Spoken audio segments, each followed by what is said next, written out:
Okay, good morning. Well, let me first congratulate this Bengaluru Nano team. It's not an easy thing to sustain a vision and mission for almost 10 years, and not only that they have sustained it, but it's also grown.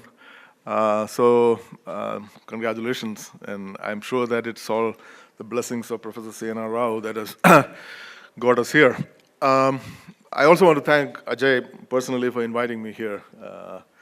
It's always nice to be back in India, particularly Bangalore. I'm sure that you have heard quite a bit about these 2D materials in the last couple of days. And I'm going to give you a slightly different perspective because a lot of the talks, at least a few that I heard yesterday, was about applications and how some of these materials could be very useful. My perspective is slightly different today, and that is how do you really control these materials? I'm going to talk about purely from a materials perspective and a very basic fundamental side. But before that, let me start with a quote. One of my favorite writers, Michio Kaku, says that our destiny is going to be like the gods that we worshipped and feared, but our tools will not be the magic wands and potions, but the science of computers, nanotechnology, artificial intelligence, biotechnology, and of course, most importantly, quantum theory. Obviously, the term nanotechnology fares quite prominently in this quote. And the reason for that is, if you think about materials, the ultimate goal is to really manipulate matter at the smallest scale possible. And if you can really manipulate matter at the atomic scale or nanoscale, then you really have the utmost flexibility on creating materials with the right functionalities. So that's really the goal of nanotechnology. Whether this is going to happen in the next 10 years or the next 50 years, it's anybody's guess. But the point is that that's the frontier, or that's the ultimate thing that we can do. So from that perspective, nanotechnology is very important, and it will pervade all applications in the future. Again, I don't want to put dates on possibilities of transitioning ideas into applications, but that's definitely the long-term perspective. And 2D materials is just one type of that materials that we are going to manipulate, and we want to see them in long-term practical applications.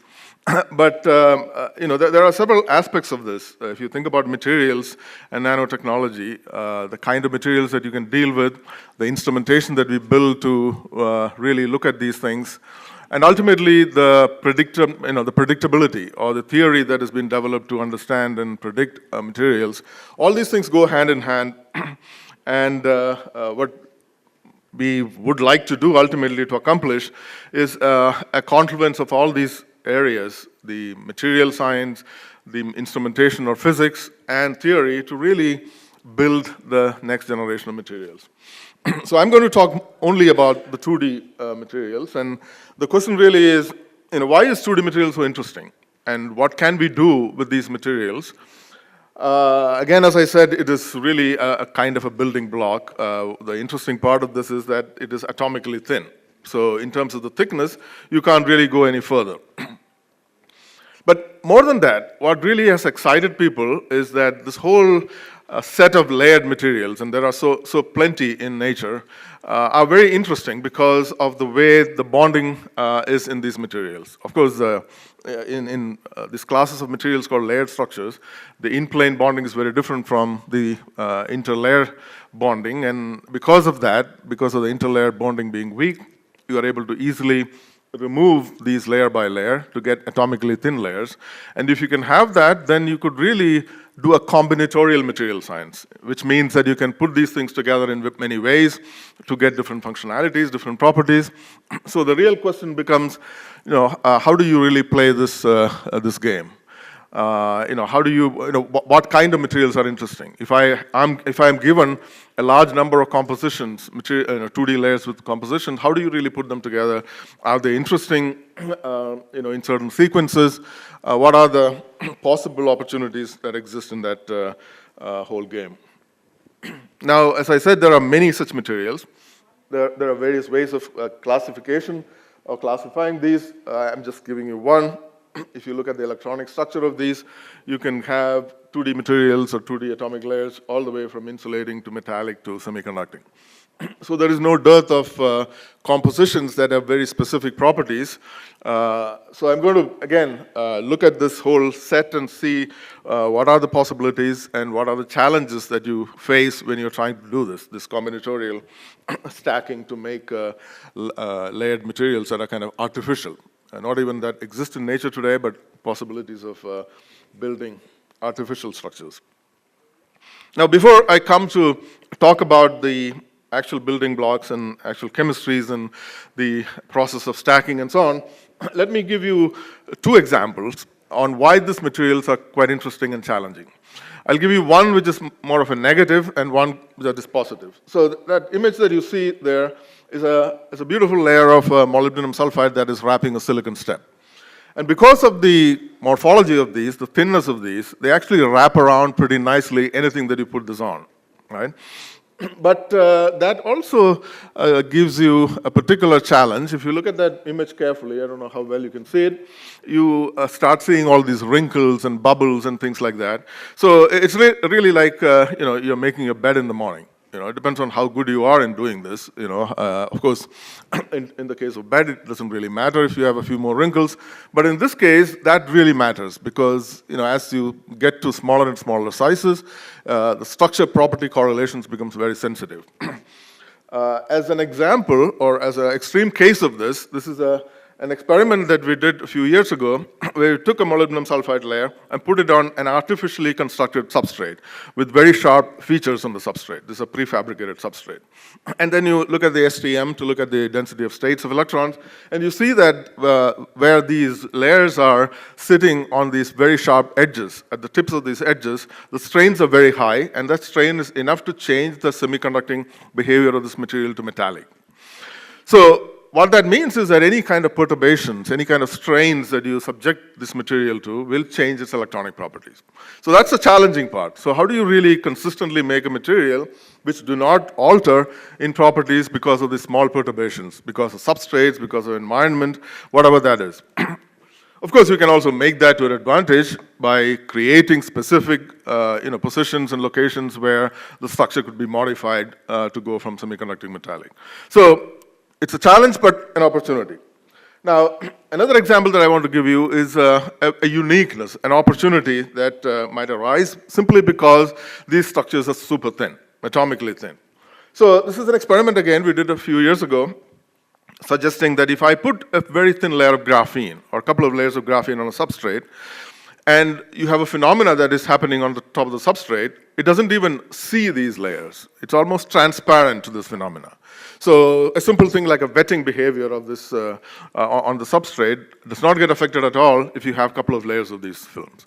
So one could think about these as almost ghost layers. It doesn't really influence at all. It's non-invasive. Of course, it has, in a different way, it might affect. For example, if I put a layer of graphene or boron nitride on the substrate, it could protect the substrate from oxidation, but at the same time, it doesn't change the wetting behavior. That's a very unusual thing that you probably cannot think of any other coatings that would allow you to do something like that. So the super thinness and the extreme rigidity of these layers allow you to do things that you cannot otherwise do. So these are 2 examples that, again, this idea of transparency now has been expanded to other phenomena. A couple of years ago, there was a paper from MIT saying that you could actually have this ghost layer, and you can have perfect epitaxy of a material on top of the substrate. Right? And then you could essentially remove this layer and that layer that you grew, which has the epitaxy with the original substrate. So you can really do some very creative things. Or here is an example where we were doing catalysis. We were actually first covering the substrate with this few layer graphene and then putting catalyst particles for this oxygen reduction reaction. And it looks like the performance of these catalysts are almost exactly the same whether you had this layer in between or not. So because of this amazing structure that is super thin and super rigid, you are essentially seeing this transparency behavior which could be utilized in many applications. So again, that gives you another example of this uniqueness, right? So two things that I mentioned to you. One is challenging because it's so sensitive to perturbations. The other thing is it is unique because they are so thin and you can explore properties that are almost transparent. Now, most of the things that I talk about today are related to materials, as I said. I'll talk very briefly about the building blocks, a couple of them, and also the stacked structures. Then I also will talk a few slides on the planar junctions, which are very unique, again, for these type of materials, and some 3D architectures. But most of the, maybe major part of my talk will be dedicated to these systems that are that have more than two components, three components in ternary systems and tertiary systems, which are very interesting, and it's not been explored much at all. Now, let me start with the building blocks. And again, many people have talked about this, so I will not repeat the common materials that we have seen. I'll give you one example, which is kind of unusual. So, one of the techniques that you extract these layers are by exfoliation.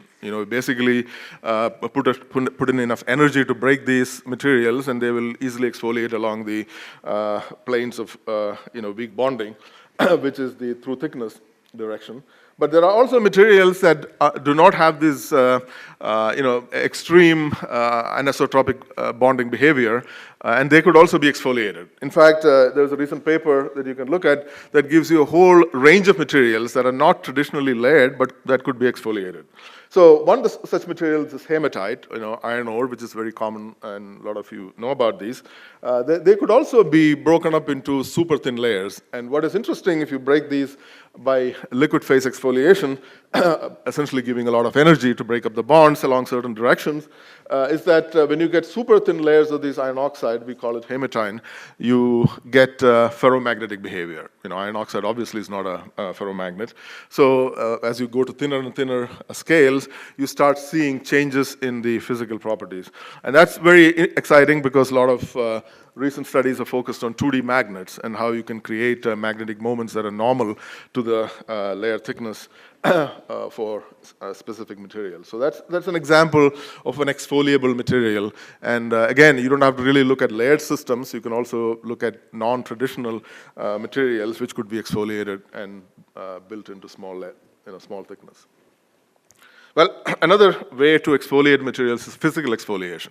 In fact, graphene was first made by the Scotch tape technique, and that obviously got people the Nobel Prize. But there are many ways of using this kind of exfoliation, or physical exfoliation technique, to extract layers that are either from layered materials or non-layered materials. Here is an example of a non-layered system, gallium. Gallium is an interesting material because it melts at very low temperature.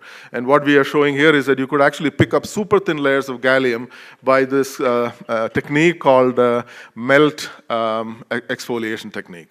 So when the material is molten, you can easily pick up very thin layers, and they could be solidified into 2D layers. So we were able to make gallium that is close to single atom thick. And again, there's lots of interest in gallium and related compounds. Gallium oxide these days is quite interesting. So by simply picking up thin layers of liquid and solidifying them, you can create these type of 2D materials as well. So again, a different approach to creating materials that are not traditionally layered, but nevertheless, you could get very thin layers of these materials. The other possibility is, of course, vapor phase, and that's what we focus on, and our expertise is mostly on. In fact, there's a huge number of materials that could be grown by CVD. CVD is more scalable technique. In fact, there are materials like chalcogens, which could also be grown into 2D layers. This is just an example of a non-traditional kind of structures which can be grown by CVD. And again, there are different phases and so on. I don't want to get into that. But the point, the reason why I'm saying this is that there's been some interesting calculations that suggest that chalcogens, if you make it into very thin layers, could be interesting topological insulators and so on. So again, these examples that I gave you, all the way from liquid phase exfoliation to physical exfoliation to vapor phase techniques, you could tailor these techniques to grow all kinds of compositions of these 2D materials. As I said, our interest is really growing these over large scale by CVD techniques. And again, not just our group, but lots of people in the world are trying to do this. This is an interesting paper from one of my previous postdoc who is at NTU in Singapore, who has shown that you could essentially use a technique to grow a large library of 2D materials, either binary or ternary systems, and use them for specific applications. So this field has grown. The number of compositions that you now accessible to you is very large. The real question is, what is the type of materials that you want, and what kind of control that you require for these materials. We were one of the early ones to start growing these type of materials by CVD. And of course, today we can get reasonably scalable growth, by which I mean that you can grow almost continuous films over inches and centimeters and so on. So these are pretty good in terms of utilizing them for device applications. Of course, when you grow by CVD, one of the big problems is that you start getting defects. And defects is one problem that exists in materials in general, and particularly in 2D materials, defects have significant properties. Maybe it's positive as well as negative. People are now using individual defects to do single photon emission and so on. But at the same time, defects can also be problematic in terms of consistency, in terms of physical properties that you measure.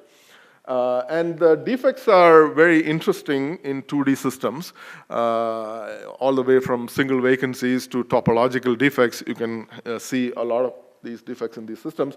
Again, it will be a talk in itself if I were to talk about defects in these systems, but just to show that, that there are these type of interesting topological defects in grain boundaries and so on in these systems.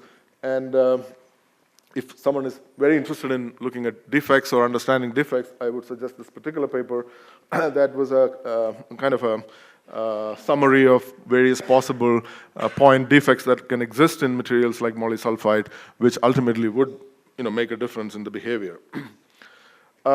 One of the things that we do, and a few other groups are also doing, is to be able to grow very large single crystal domains so that you can get consistent device performances.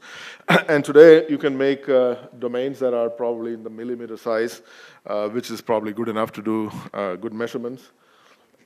But again, that was just a very brief introduction. But what I really wanted to talk about was this design of structures using these type of 2D building blocks. So I already mentioned that one of the possibilities is this combinatorial approach where you take different layers of different compositions and put them together.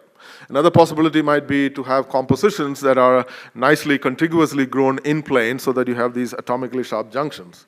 There are so many possibilities of creating this type of hybrid heterostructures. But when you start doing that, you realize what the problems are.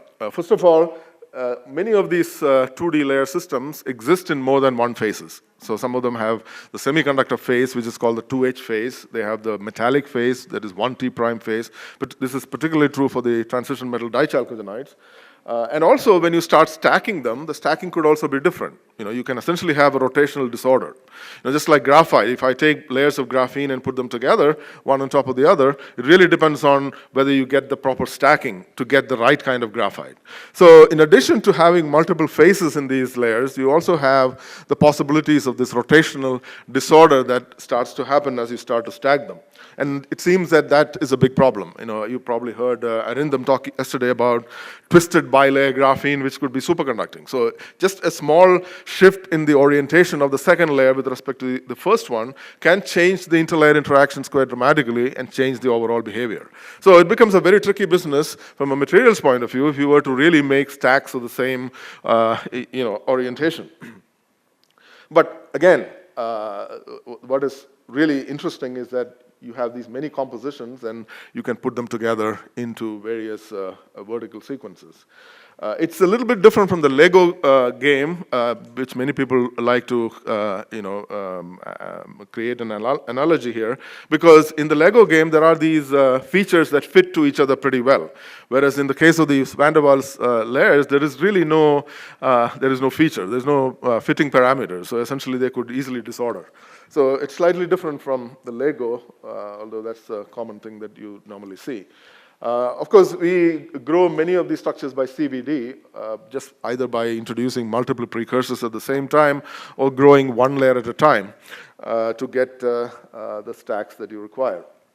I'll just give you a very brief example of one of the systems, the molybdenum sulfide, tungsten sulfide system, which is the most commonly used system in this business, or the selenites of these metals.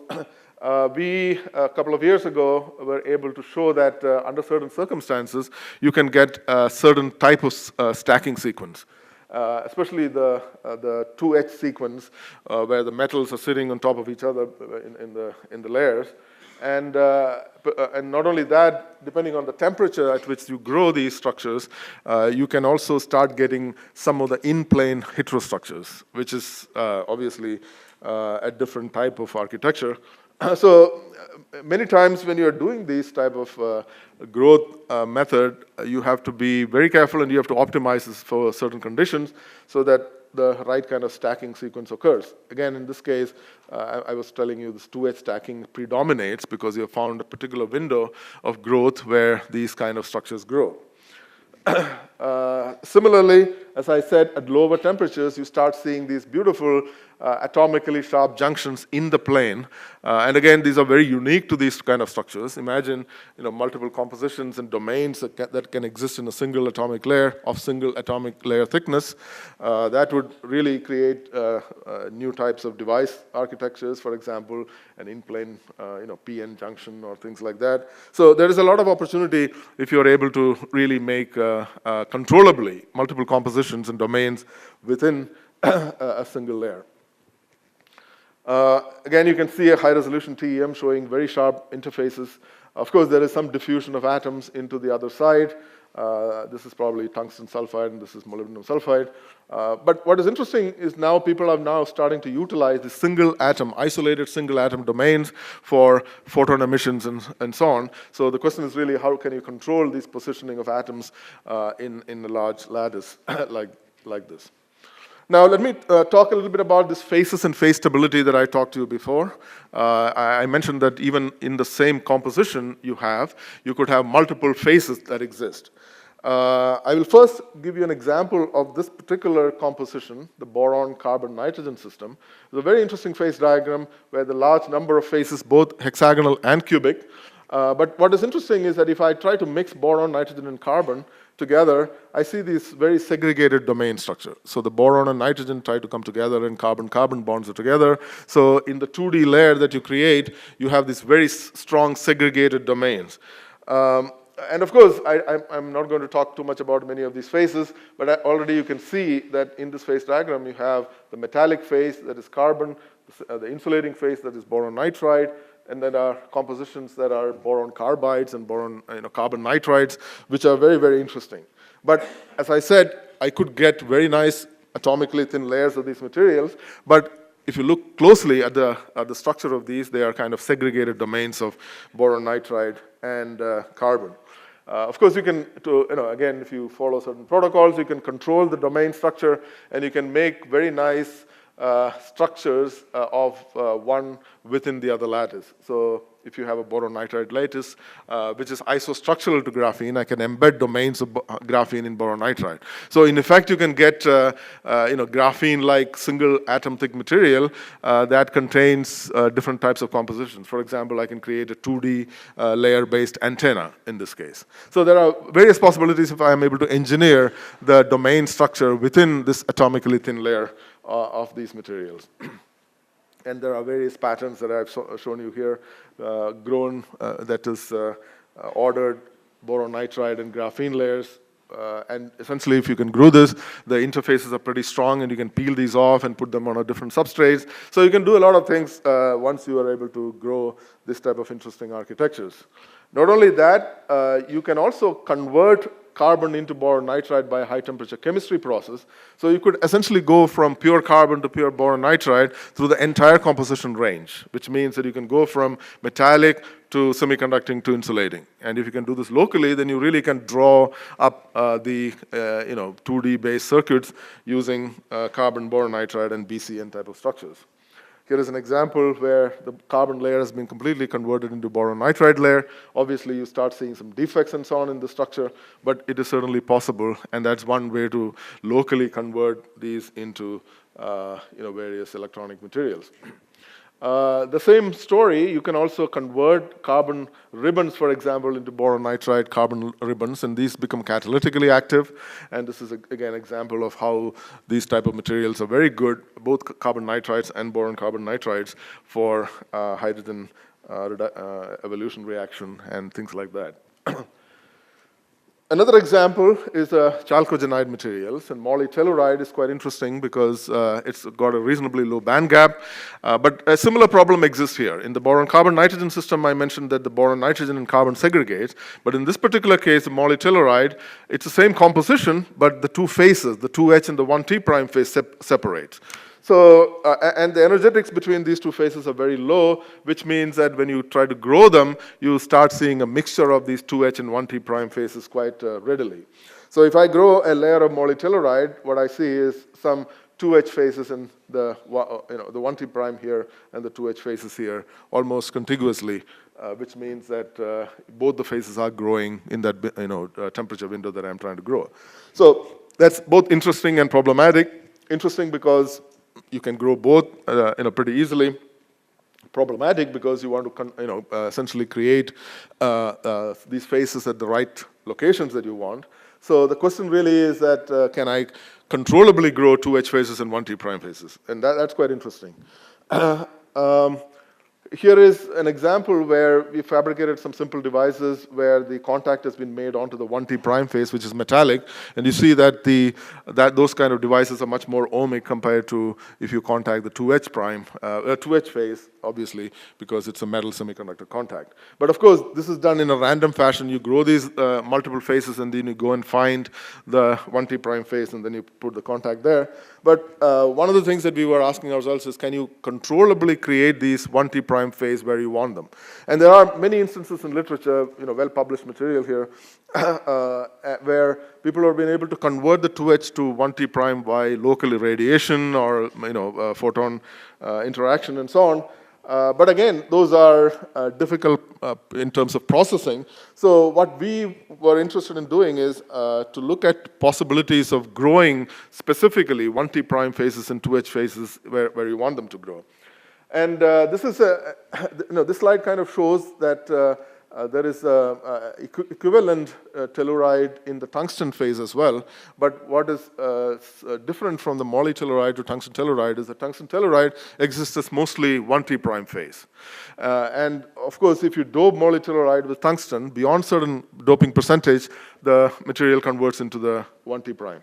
So what we did was, essentially, we put some seed layers of tungsten before you grow the molytelluride. So when the molytelluride grows, there is some doping of tungsten into the molytelluride at locations where the tungsten has been deposited, and that converts the 2H phase into 1T prime phase. So now, today, we can actually grow large areas, arrays of this 1T prime and 2H phase by simply seeding locations with some amount of tungsten, which diffuses into the molytelluride and forms the 1T prime phase. So again, you have to, depending on the system that you look at, you have to really find some creative ways of growth, which allows you to ultimately do what you really want to do. Now, doping is an interesting problem, and obviously that has been the cornerstone of semiconductor industry. In the case of these type of 2D materials, one of the things that we have been fascinated about is how the dopant is stable. For example, I already showed you that in the boron, nitrogen, carbon system, they segregate. There is no stability of these. So if you were to dope 2D materials, and if you were able to dope this reasonably uniformly, the question is, what is the stability of these? Do they segregate, and what is conditions of how they evolve and so on. So several years ago, we started doping things like molysulfide with tungsten or molysulfide with selenium, and we found that the dopants actually distribute pretty nicely in the structure. And by doing this, you can even change the band gap to some extent. A few hundred MeVs can be changed by introducing selenium into sulfur and so on. Right. So one of the questions that we were asking is, can you go to the higher concentration ranges and go all the way from doping to alloy formation? And there are many possibilities in this case, and probably I won't have time to talk about all those different options. But for example, one can think of this moly, three-component systems, ternary alloys of moly, selenium, tellurium, or moly tungsten sulfide, and things like that. And if you do that, the real question is, do these dopants segregate? Do you form a fully random kind of a alloy? Or can it be partially random, which means that can you have segregation, or can you have nice heterostructures? So, again, this is going back to metallurgy and phase stabilities and so on. But the question really is that in 2D system, how does this behave? As I add more and more components to 2D layers, how does the stability of these phases exist? Can you, for example, put large number of components and create a 2D glass? I mean, there are all kinds of interesting questions that you can ask. And obviously, if you go from 2-component to 3 and 4 components, the ability to band gap engineer increases. This is actually a nice calculation that shows that if you go from ternary to quaternary, you have a much wider window of band gap that you can engineer by doing this. And again, we have been able to create alloys of these, compositions, ternary composition. Of course, you can do basic calculations of phase stability and see which are the systems that are miscible, which are the systems that segregate, and what is the energy gain by putting two compositions together that would mix other than segregate. There's a beautiful image that shows a wonderful alloy made of molybdenum, tungsten, sulfur, selenium. And this is a STEM image, scanning transmission electron microscopy image, that shows the position of every atom in the structure. Not only that, you can image and find where the atoms are sitting on the top or the bottom, but even laterally, you can pinpoint exactly the position of every atom in the structure. Right? So this is a nice alloy, which has been nice, uniformly formed. And we have been looking at, how do you really look at the phase stability as a function of temperature and composition. You can go, for example, from this uniform alloy by heating to a segregated structure, right? So there are games you can play to create these type of heterostructures all the way from a nice alloy composition that you had before. And it's important to know, how these things evolve, because if you were to use this for, electronic applications and so on, even the current would be enough to actually push these or electromigrate these into segregated features. There are many other ways of creating segregated phases in these systems. For example, in addition to increasing temperature, you can also introduce a non-isomorphous element. For example, if I put something like tin, which is a larger atom, into the structure, you can also force this to segregate into domains. So it's not just the temperature that creates stability, but also certain dopants, which are non-isomorphous, will give you these segregated structures.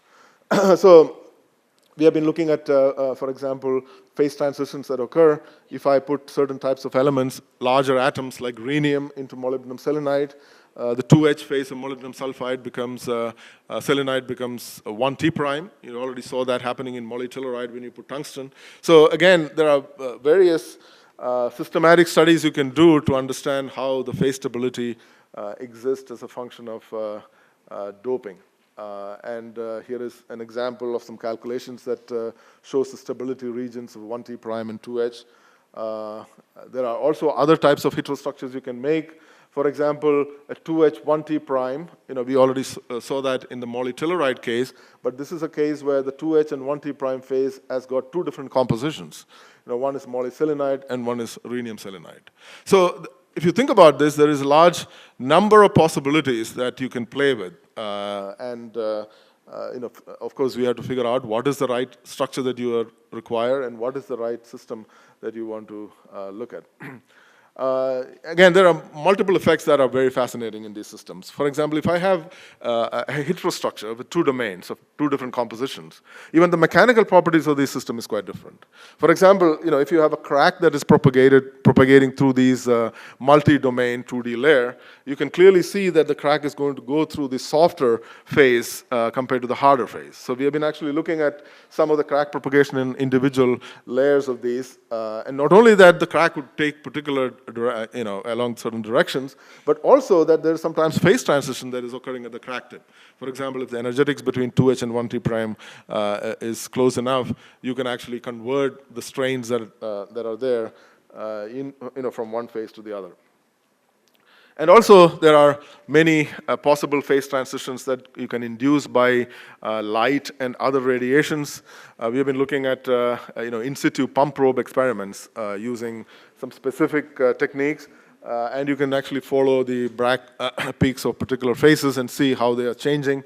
So, in addition to the growth-induced phase stability or phase depositions, we can also think about transitions or phase transitions in these systems by looking at light-induced phase transitions.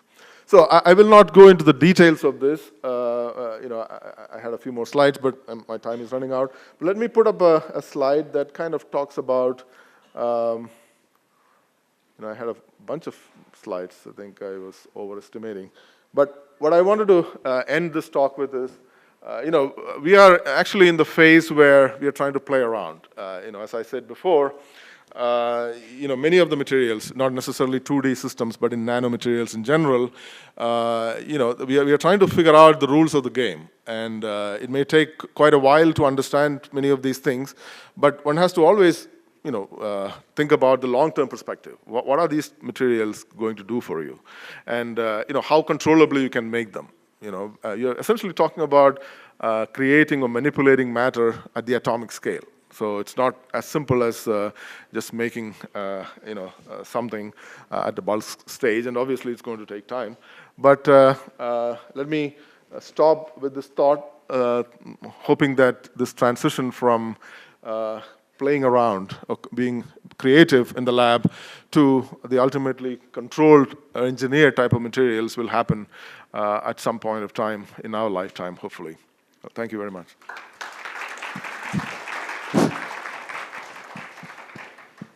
That's a great presentation, Ajayan. So we're running out of time, but we can have two questions. We're 11:30, we have to start the next session, parallel session. Yes, sir. Ajayan, wonderful talk. The last point which you said, can you just share your thoughts on what do you think is the future of this 2D material, in which direction? You gave many directions. So is it in optoelectronics you see the control, or is it in electronic devices, or is it in sensors?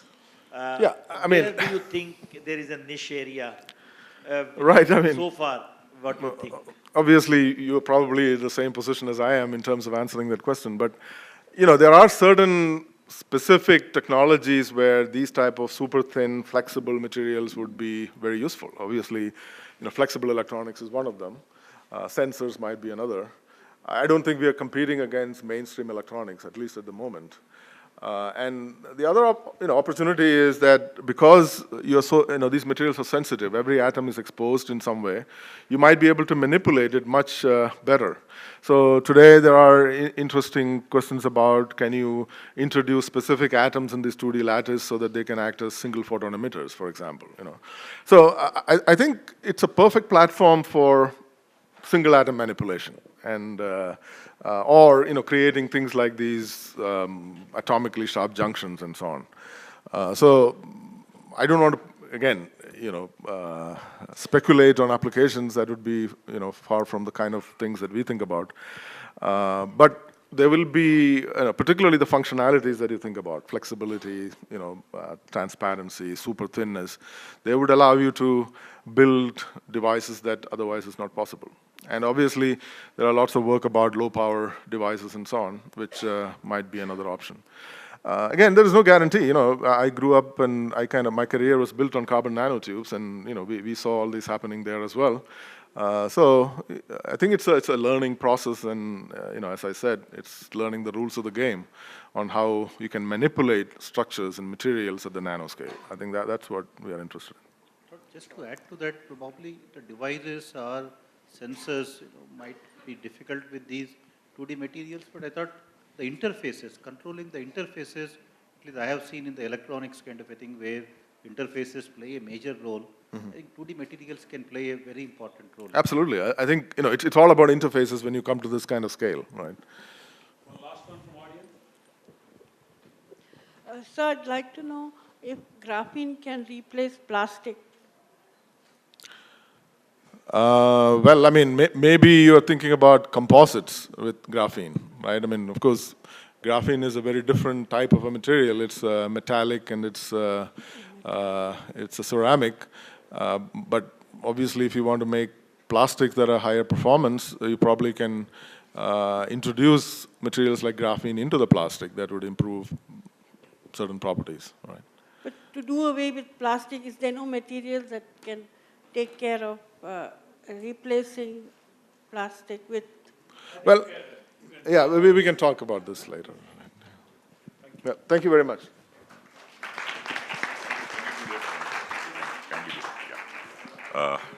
Before we leave the esteemed speakers, I would request Dr. Tata Narsingh Rao to give a memento to Professor Pulickel.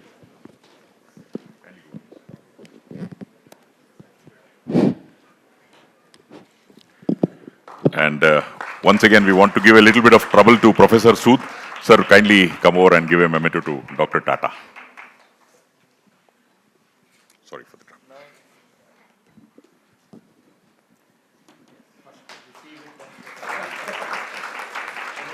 Yeah.